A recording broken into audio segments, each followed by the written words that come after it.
the Vice President has been invited to participate.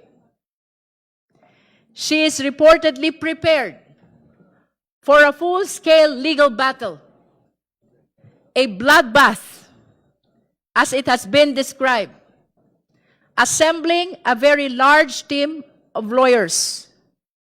She is apparently ready to face the accusations and defend herself at length. And yet it appears she will not even participate. We recall the words of Justice Antonio Tiham in the previous impeachment against Chief Justice Maria Lourdes Sireno.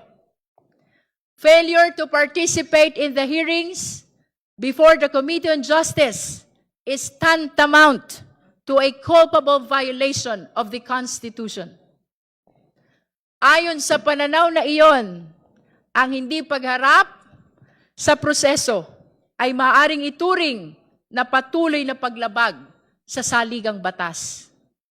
Ang tanong ngayon, maaari rin ba nating sabihin ito sa Vice Presidente? Let us remember, the Vice President took the same oath. I do solemnly swear that I will faithfully and conscientiously fulfill my duties, preserve and defend the Constitution, execute its laws, do justice to every man, and consecrate myself to the service of the nation.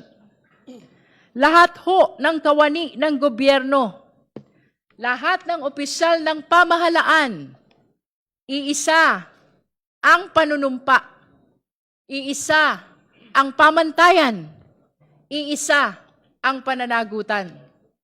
Ang panunumpang ito ay hindi lamang pangako ng panunungkulan. Ito ay panata ng pagharap sa pananagutan at paggalang sa saligang batas.